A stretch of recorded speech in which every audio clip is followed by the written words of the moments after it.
Hello and welcome to this episode of the Pretty Girls Club. So in this episode, as you can tell, I'm whiling quite a bit because I don't even have a mic stand anymore and I'm just holding it like I'm a singer. Anyways, so for this episode, this is actually an Ask Me Anything episode. So I put it out on Instagram, Threads if you're on it. I put it out on everywhere on social media, and here are a bunch of questions that you guys sent in. So in this episode, I'm gonna try and make it as fast and quick and painless and fun as possible, and I'm just gonna answer everything a little bit unhingedly, if that's a word.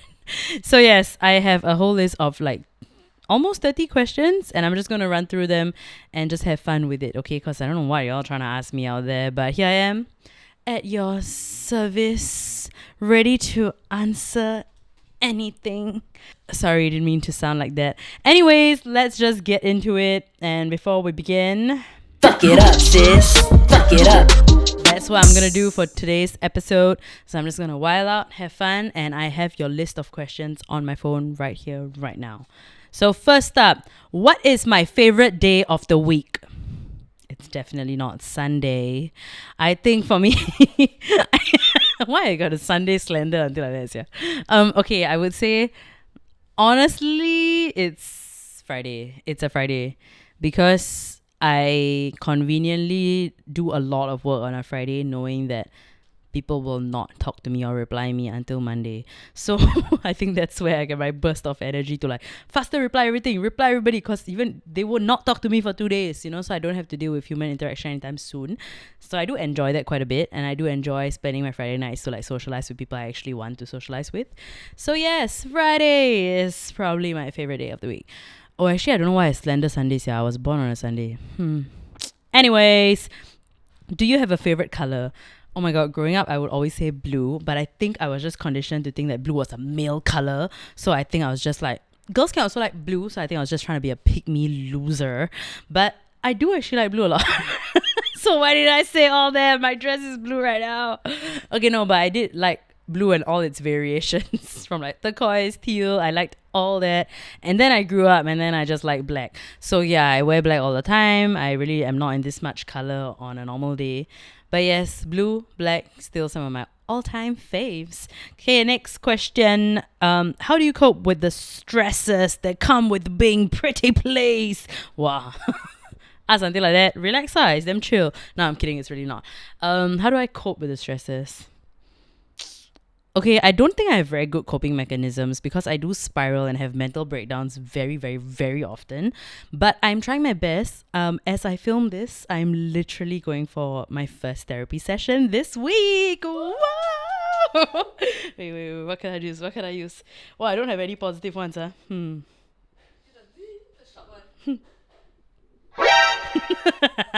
So I honestly shocked myself when I finally signed up for it, and I'm quite proud of myself. So that is definitely something I'm hoping will help me cope with a lot of the stress and anxiety I have on a day-to-day basis. So definitely like not putting all my eggs in a basket because I have hesitated for a very long time, but I'm just going into it with an open mind. Hopefully it's going to help me. So other than that, what else I used to cope is just having a massive, having a massive boner. No, I'm kidding. Sorry, I was just like, what am I going to say, right? I say until like that.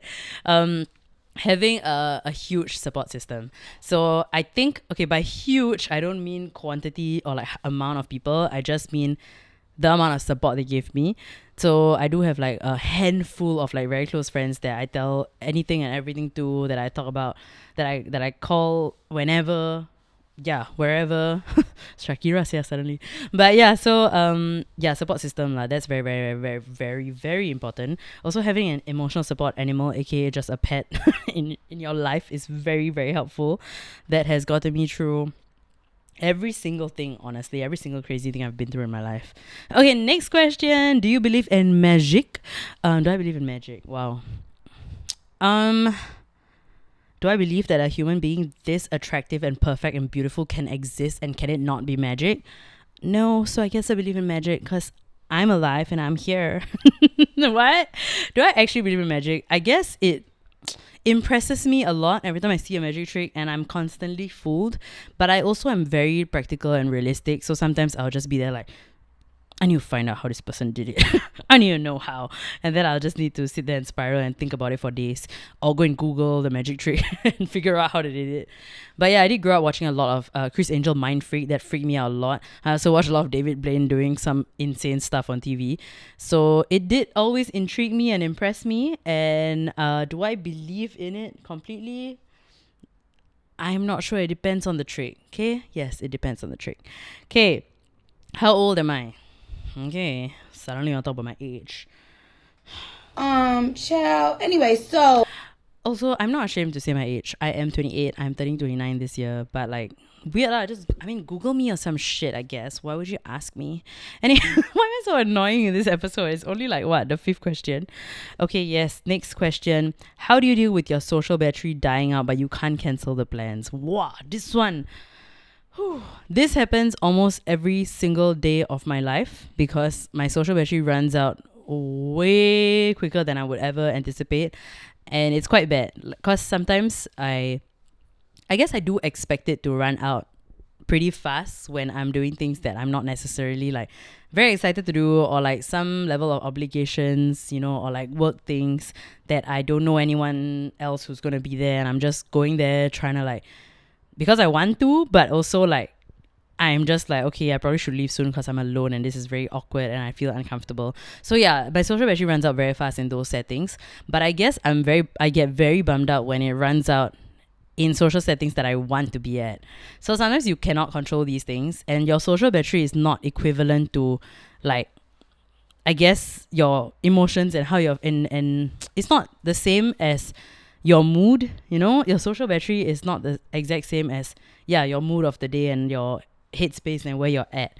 Social battery really can run out in a matter of seconds. Like, okay, this is a very sad example, but I didn't tell anyone else about. But just last weekend, I had a Taylor Swift listening party in my house with my friends, and it was something I looked forward to for weeks, or like whenever we planned it. I talked about it every single day. We were so excited to do it, but I physically felt my social battery run out maybe 1 or 2 hours into the hangout, and I noticed how I was just silent and I just sat in a corner, and I was just very like, I was not really there. I didn't feel very present. So I felt it's funny that this question is like just came in, but yeah, I felt like that and I felt very shitty about it. And after all my friends left at the end of the night, I literally cried. And I was like, why? I feel so shitty. I feel so ungrateful because I feel like everybody is here and I did have a very nice time. But did I also, in the back of my mind, just feel very physically exhausted and just wanting to just be completely alone and just in my bed and tucked in and not even asleep, but I just wanted to do nothing. So yes, I felt my social battery run out and it bummed me out a lot. But it just felt even shittier because it was a hangout that I was actually really looking forward to, and actually all I was looking forward to all week. So that made me very upset. But I guess how I cope with it is to just, I do have friends that obviously are good enough and understanding enough to tell me that that's okay and that's valid and that's fair. And I also know that. So it does help lah. But of course, in that moment, you can't help but feel very like shitty about everything. So, but what I've also learned in the last couple of months is that I really need to start saying no better. I need to say no to like work obligations or things that I feel are obligations, but sometimes really might not be. Or I just feel like, I feel the need to like, I need to show up, I need to be there. But sometimes if I know I'm gonna have like not a good time at all, I know I'm gonna go there and be in a space that I don't feel comfortable in, I need to like start saying no, and I need to actually be like really like giving myself like, okay, you know what, I need to leave in 10 minutes and I'm leaving in 10 minutes no matter what. So at least I can also like clock the work obligation or actually attend an event that I want to be at, even though I know I might not enjoy the company per se, or like I might feel some type of way lah. So it's just tricky, it depends. But I guess in this field of work that I do, it happens more often than not. But you need to learn to say no, especially if you're worried about mental health, social battery, all these things. You need to prioritize yourself. Okay, next one. Tell us some influencer tea. Wow. Why you ask me this kind of question? I don't know, yeah. I have a lot. I have a lot. I swear I have too much. But I also don't want to like just, I guess, sit there and expose how shitty people actually are, because like these are not people that I choose to keep in my life or my social circles, and it might just be an encounter and I see them behave shittily. But I don't expect anything different, you know. I don't expect more of certain people. So when I see them behave the way that I expect them to, or like that, yeah, I'm just like, whatever lah, you do you. You're not someone I want to keep in my life. You're not somebody I want to be friends with. So I usually avoid at all costs. But recently I've been telling myself that I need to not just avoid them physically at all costs, but I need to also be able to press unfollow. And I need to be able to also like hit unfollow, because I don't necessarily need that energy in my life, or need to see toxic ass people like do weird ass problematic things and get away with it all the time, or very questionable things on the internet, and I just don't want to like be subjected to this kind of shit. So yeah, I guess for me that's a struggle. But I don't know what influencer tea, I don't know. I guess a lot of people are not as nice as they seem on the internet, but that is also something that's not really tea. It's quite obvious. A lot of people put a front on the internet. They like to come off some type of way, but they are truly not. But then again, we also have our bad days, our off days, so I get it. But some people are just mean-spirited in general. The way they treat service staff, the way they treat my non-influencer friends. I've been in many situations where so many like influencers, personalities or whatever, like come talk to me, or they want to like say hi, they want to come take a picture with me or whatever at an event. And it's, to me, it's a bit lame to like, you want to come take a picture of me, but you will not have a conversation, or you are not even equipped to have a basic normal conversation or a decent small talk conversation, but you just want to clock the whatever for the gram. And to me, that's lame. And then if I'm there with like my plus one, who is not necessarily someone from the industry, because I usually, if I ever show up to an event with a plus one, it's probably Shak or any of my friends who might be interested in the event, so I bring them along, right? So it's a bit like, the amount of times I've seen people be rude to my friends, or like just act like they are invisible and completely not acknowledge them, is so shitty, because it's just you see the juxtaposition of how like you will come and treat me like some freaking queen and come and want to talk to me and like want to take a picture with me, like wow, what an honor to meet me. Then after that, you just act like this person invisible. So it's very shitty and I always am in a position where my friends understand that I don't bother to introduce someone to them unless I think it's worth their time. So if we're standing there at a social setting, at an event or whatever, I will not go out of my way and be like, hey, you need to meet this person. Unless I can really vouch for this person, I think they're cool, they're actually nice, then I'll do that lah. You know, I should be like, hey, let me introduce. Or like when the person comes up to say hi to me or whatever, I'll be like, oh, by the way, this is my friend. Or by the way, this is my boyfriend. I will bother to do that only if I feel like it's worth my time and energy. So I won't do that with everyone, I feel. Sometimes it's also like, oh, awkward. Depends on the context, circumstance, all these things. But I guess I would not go on my way to introduce unless they seem like a decent human being lah, you know, if not for what, right? But yeah, I think personally, like, it's not even just the ignoring my friends or not being nice to another human being there, but there have been people who've been gone out of their way to be assholes and actually be rude to the people that I'm with. And that to me is like, it's the most red flaggy problematic behavior.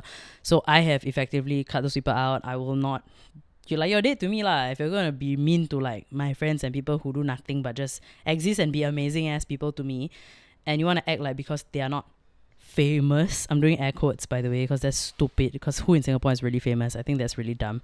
But anyways, if you don't know how to just treat another human being with basic respect and decency, I really don't understand why I have to be anywhere near you and why I need to give you any time of my day, right? So yeah, a lot of people are like that, and it's very gross and disappointing. But I mean, it might be disappointing for y'all, but not for me, because I expect the worst and I usually am met with the worst. So anyways, next one is relive one of your favorite moments in your life. Wow. I guess the day that I took Maxi home. I got a few very really solid ones up there. It depends lah. Okay, so I've had 2 dogs in my life, Maxi being the current maniac in my home. The first dog is Minnie, who unfortunately passed on in 2018. So I guess both times I remember the feeling very clearly when I brought them home for the first time, and like They were my everything, watching them do everything for the first time and just, I don't know lah, just be their big sister. It was very fun and that feeling is amazing. So that's something I would love to relive. But then again, maybe I don't need to relive it. Maybe I can just get another dog and bring another dog into Maxie's life. But she would absolutely hate that. So another feeling that's top of that list up there is the day me and Shark went out on our first date. Yay! Okay, next one is favorite part of my body, my backside. Okay, next one is if you weren't a content creator, what job would you do?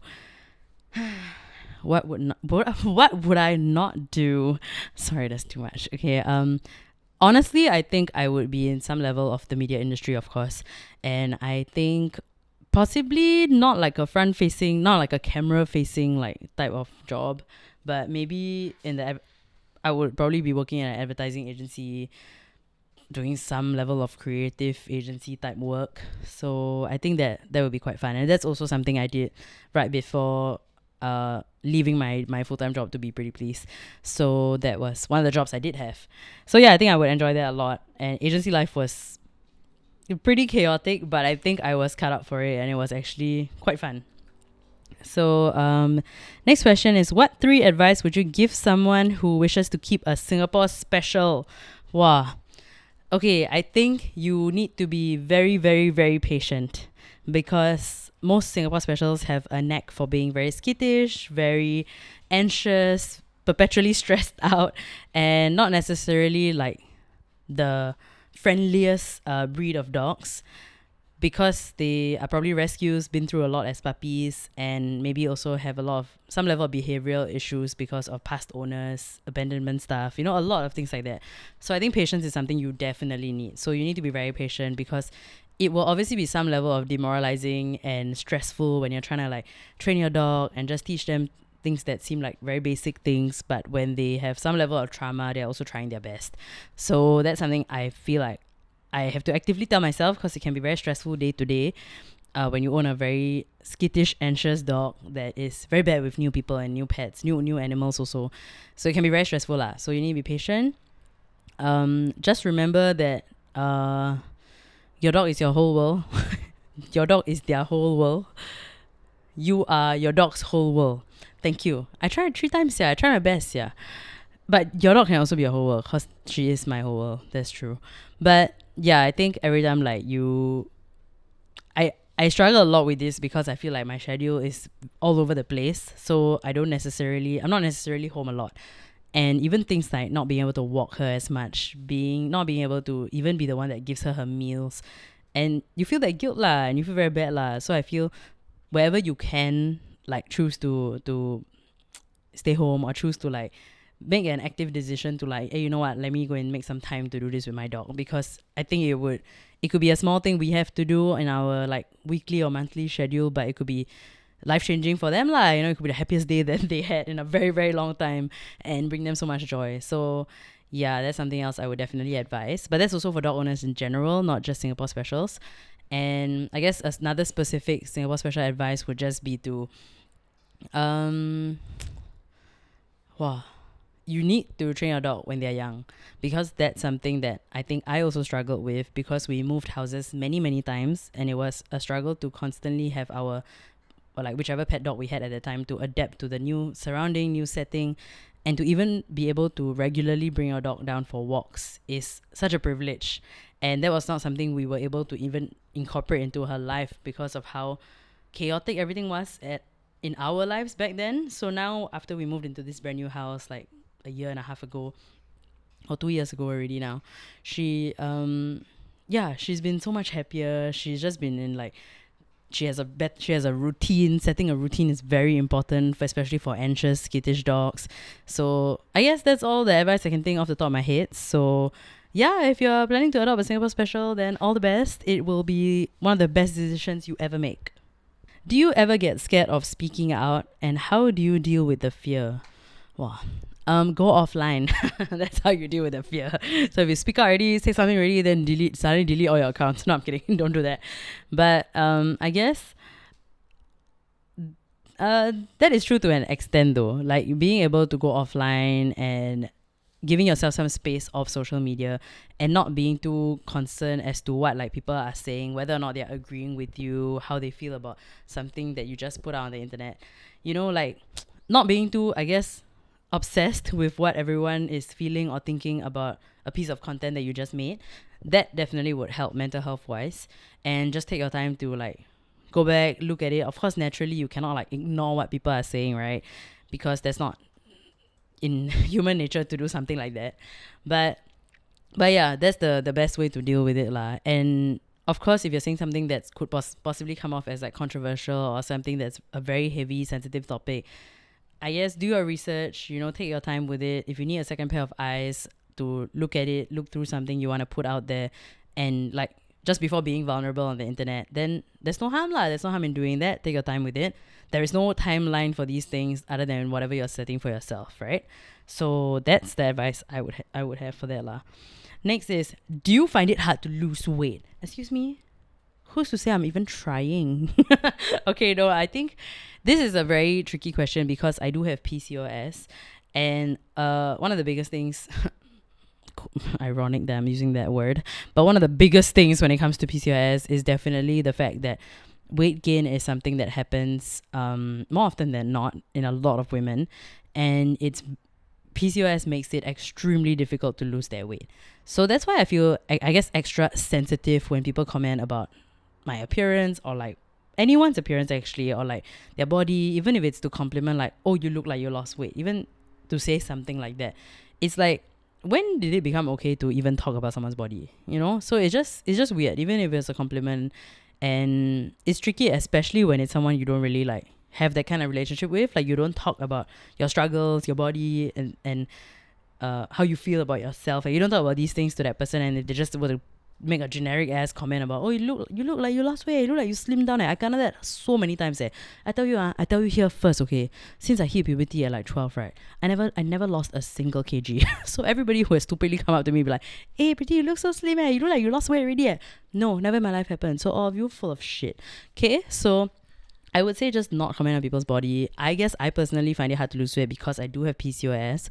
But I'm trying my best. I'm trying a whole bunch of different things. And I'm also speaking to so many other people that I've met recently who also have PCOS. And I'm talking to them about how they are dealing with it.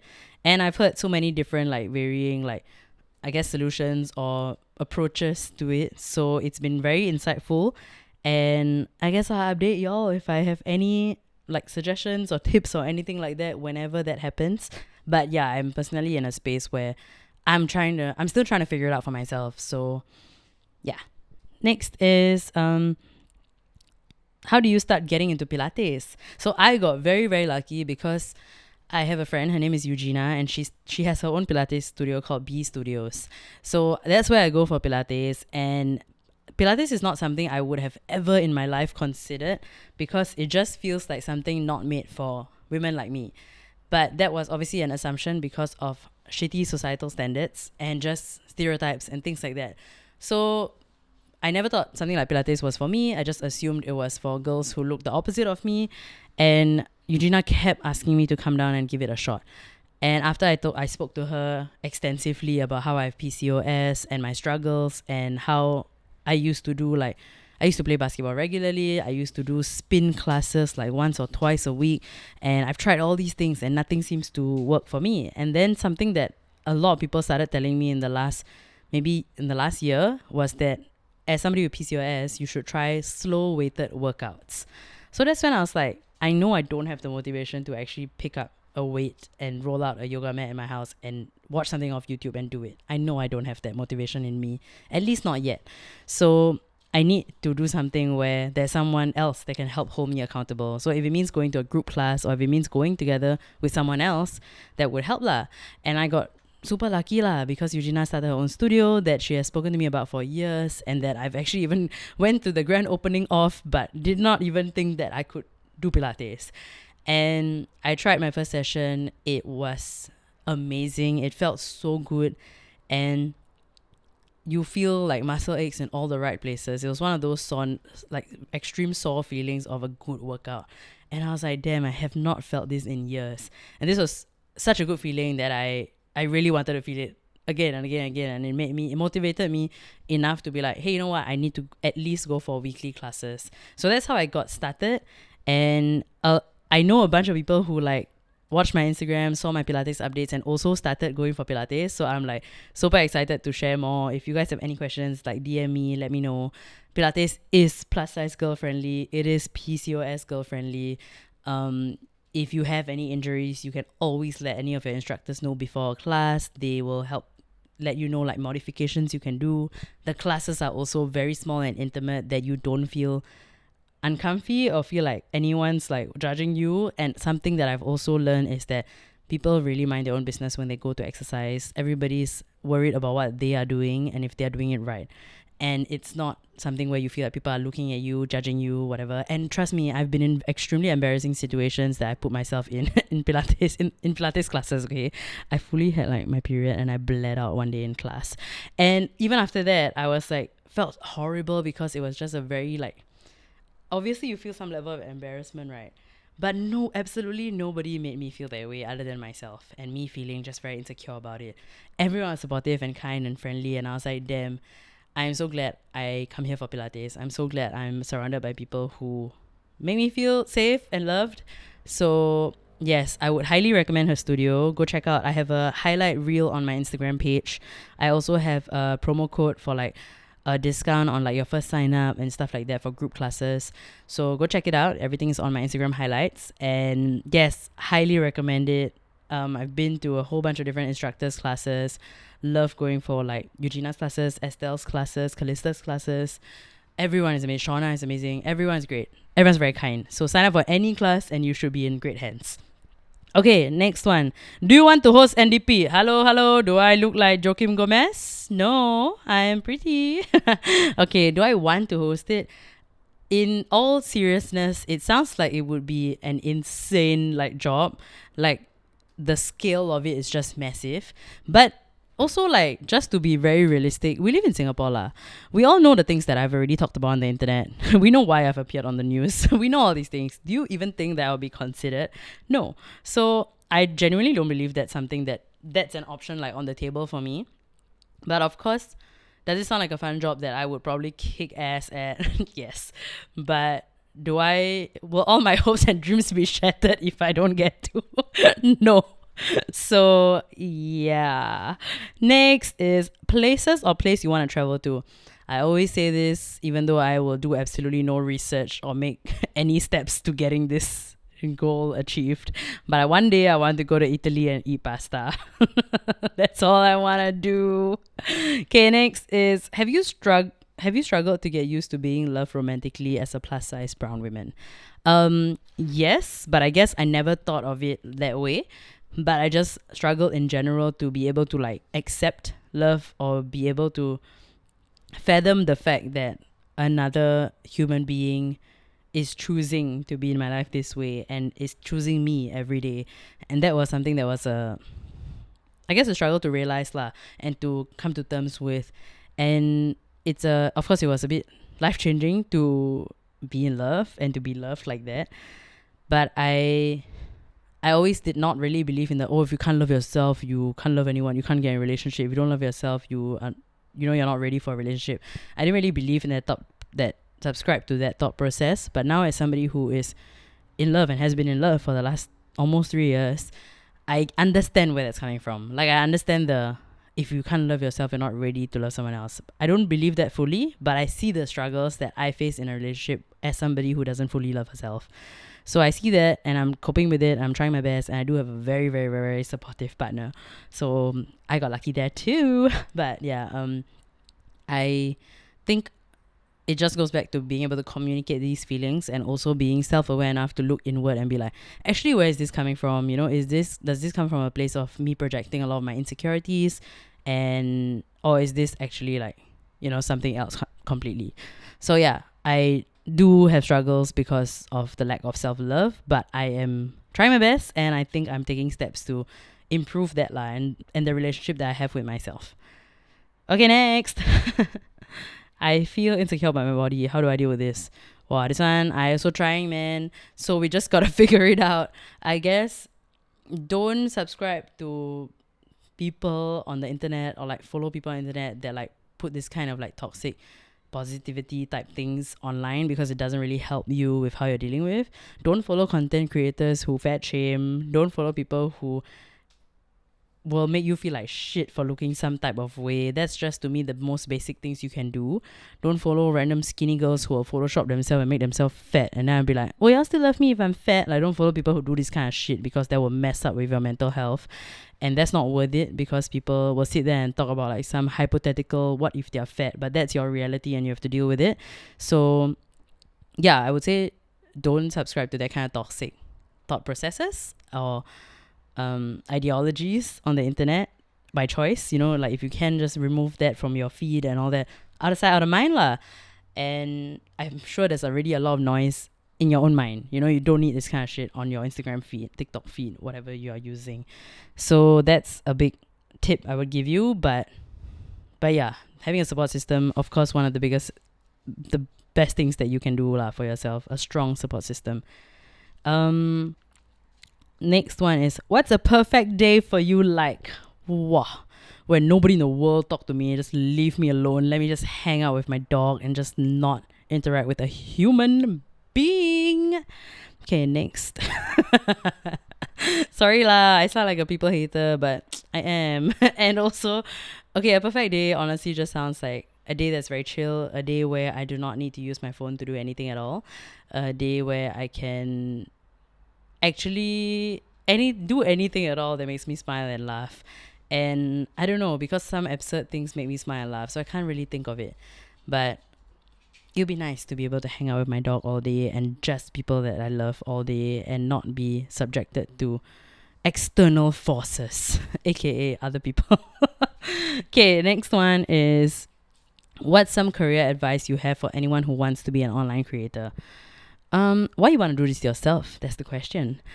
I guess advice is, you must have very thick skin. Do whatever you want to do that makes you happy, but also be cautious about how it's going to make someone else feel. Especially if you're talking about being an online content creator on the internet. Don't do things at someone else's expense just for a laugh. That's something that I feel like we, like, in general, when it comes to doing comedy content, that's important. Yeah. And also, don't change who you are and what you believe in just to fit in, or just to be able to say what you think you're supposed to say lah, because that's lame. And yeah, you need to do what makes you you, because that's probably why somebody will want to follow you. Okay, so next is, what is the most embarrassing thing you've done this year? Most embarrassing thing I've done this year. I don't know. I feel like I perpetually have more secondhand embarrassment than my own embarrassment. But also, I can't think of one big incident that I did that, like, I was like, oh, I regret. I shouldn't have done that. I shouldn't have said that. I can't think of it. That's why I'm struggling. I don't know lah. But I guess people who know me, if you can let me know what embarrassing thing I did this year, that would be helpful, because I cannot think of one right now.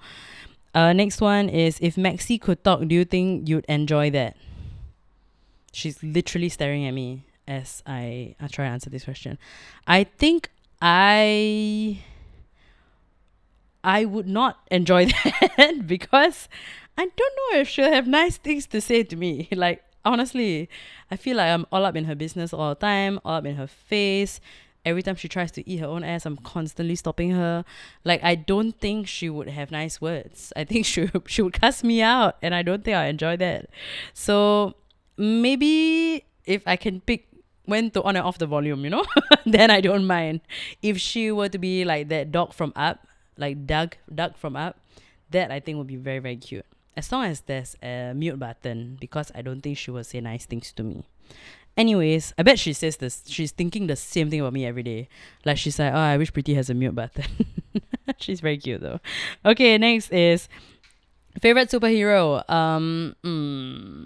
Wow. This one I think I don't ever talk about, but a trilogy that I think is one of the best trilogies I've ever watched in my life is the Dark Knight trilogy. But am I a DC girl, Marvel girl? I'm a Marvel girl. So Batman is not my favorite superhero, but I did enjoy that trilogy a lot. Favorite Marvel superhero? I don't know. I do like Superman. Hey, wow, I say Superman, yeah. I do like Spider-Man, I mean. Say Superman cover. I never watched before best part. But yeah, I do like Spider-Man a lot. But I wouldn't say my favorite lah. Did like Iron Man a lot. I love Thor just cause Chris Hemsworth. Um that's about it. I really, really liked Black Panther. Oh my god, okay, I think that's my answer. My answer is Black Panther. Why did I not think of that? So yes, Black Panther is my favorite superhero. If you could be any animal for a day, what would you be? Cannot be dog. That was the point. What's the point of this question? Okay, so obviously I would pick dog because they're the cutest thing in the world. But if I can't pick dog, then I guess maybe I pick monkey so I can steal water bottle from children. So last time when I young, I go Batu Caves. Then the monkey come and snatch the water bottle from me. And it's not my water bottle, you know. Wow, it's my brother's water bottle. So me being the best sister in the world, want to fight the monkey. The monkey, I just walking up the 5 million stairs, and then the monkey trying to snatch this. And it's best part, this is not even like a personal water bottle type thing. It was a random Sprite bottle that was reused as a water bottle, okay? So like I should have just let it go, but I did not let it go. And this monkey was snatching the water bottle of me, and then in my head I felt the guilt of the whole world, and I said, this is my brother's bottle, I cannot let go. So I pulled back from the monkey, and then the monkey scratched my hand, and then the monkey pulled the bottle and ran away. So do I have rabies or something? Maybe. What? Do monkeys carry rabies? I don't even know. But anyways, yes, I tried my best to snatch the bottle back. But yes, I guess I'll be a monkey lah, because I feel like you can get away with doing a lot of chaotic things. And you can do it at like a lot of normal settings in Singapore. Like you can go MacRitchie Reservoir, steal everybody's food. You know, and like even my house here also got a lot of monkeys. So yeah, I feel like you can steal a lot of things from a lot of children and have a lot of fun. So I'll be a monkey. I also really like bananas. Next is my favorite cartoon character. My all-time favorite cartoon in the world has to be SpongeBob SquarePants. It is the bestest show in the world. I think favorite cartoon lah. It's the bestest cartoon in the world. Okay, fine. But anyways, I don't know who's my favorite character. I love Patrick. Do not like Mr. Krabs. I feel like I have a lot of Squidward and Mrs. Puff energy. As an adult, now I look at them, I'm like, yeah, I'm Squidward because I don't want to really be anywhere, and people having joy sometimes just annoys me. But but yeah, I think I have Squidward energy as an adult. But when I was younger, I probably had a combination of SpongeBob and Patrick, which I enjoyed a lot. So the final question is, what is something strange about you no one knows? Okay, so it took me a while to think about this one. I don't think this is strange particularly, but after speaking to Kai Ying, actually, we came to the conclusion that this is something that I do that I don't, it's so subconscious, and I don't even have to think twice about doing it.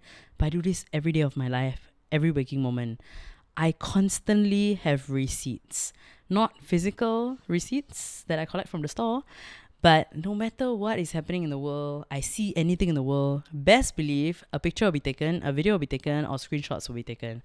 And I do this without thinking twice. It is quite scary. Like literally just that day I was on a bus, and there was this child in a pram on the bus. And it's a child, like it's a 1-2-year-old child who was pressing the wheelchair button, the wheelchair doorbell, bus stop bell, non-stop. And then the parent didn't notice this was happening. But the bus driver saw it all happening. And the bus driver started yelling. Like at his seat, he yelled like, stop pressing, whoever pressing, stop pressing, like he was screaming. And you're yelling at 1-year-old. So obviously the child didn't know that, right? And then the uncle stopped the bus at some point to get out, and he walked like gangster. It was so scary. Just to go there and point at the doorbell. He literally point at it and stare at the parent. Like it was no words were exchanged. And he just stared, deaf stare. And you can tell the family's not Singaporean, and they're clearly not from here. And it was very, wow, it was so scary. And I felt so like, that's so mean, because he could have very easily, when he realized it was a child, he could have just said, can you ask your son to stop pressing? Or like, can you make sure he don't press, because I need to stop the freaking bus, and I would think it's a wheelchair passenger, right? And the whole time I was sitting close to the back of the bus, and I just like, auto reaction was to just take a video of the whole thing. So I literally have a video of this angry ass bus uncle who was just honestly quite mean to this family and the child. But yes, I constantly take receipts of everything. Every time I see anything, it doesn't even have to be problematic, but if I think it's some level of questionable, I have a screenshot, And you know that I have close to 200k media in my phone. And I bet you, right, at least 40% of it receipts. And it's quite sad because I take a lot of videos and pictures every day of random things that I don't want to forget and that I'm enjoying, of course. But wow, I'm really quite psycho like that. And then I realized that it could even just be a message, like a text message from someone that I'm like, okay, this one I confirm you send them next time because whatever they're saying now is stupid. Then I'll just take a screenshot. Then last time I dated this loser that sent me some MRT riddle. Some MRT, Singapore MRT stations riddle or some shit. Immediately take screenshot to send everybody to ask them to guess the riddle. But also to be like, what is going on? What kind of weird fever dream am I in? Why am I dating this very questionable man? So yeah, I have receipts of everything. Best believe if you have ever texted me, I have receipts. Not even like, I don't even know. I don't even know what I'm saying. But also these receipts have come in very handy because when you work in the kind of field that I work in, I feel like to protect yourself, you need to always be like naturally remember to do these things, especially if you're a freelancer, you're an independent creator. You always need to protect yourself. Black and white, very important. Emails, text messages, all these things, very important. So I learned that the hard way.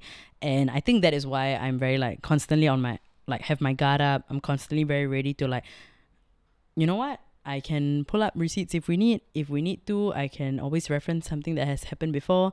And that also makes me damn good at giving advice to people because I kena this kind of bullshit way too often. And I know too many people who also have people that try and scam them and all that. So yeah, this comes from someone who has been scarred and learned the hard way lah. So yes, always protect yourself. And now we've come to the end of the episode. But before that, kring kring, it is time for your unsolicited advice of the week. So this week, I just want to remind y'all that at the end of the day, even though you can ask me anything in the world on Instagram, Twitter, Facebook, YouTube, wherever, remember that sometimes you are allowed to have your own opinion. You don't need to ask one. Sometimes influencers don't know anything. Let's not forget that. We're all human beings. So feel free to do your own research. You know, you can always ask somebody what's their opinion, advice based off their own experience. But use your brain. Sometimes I'm dumb, man. I don't know anything. So don't take my word for everything and anything at all. Just hear what I have to say and form your own opinions because that is how the internet should work. Don't believe everything you hear, everything you see, but keep asking me things so I can have fun and answer them in an episode like this. And if you have any more unhinged questions that I haven't answered, maybe I should put the phone down now. But if you have any more unhinged questions that you want me to answer or any fun stuff that you actually want to know, very happy to share. So I hope this episode was insightful, helpful, useless also. I hope so lah. But I hope you had fun at least. Okay, so I will catch you at the next episode of the Pretty Girls Club where the uglies are always welcome, even though I didn't say it at the start of the episode. Bye!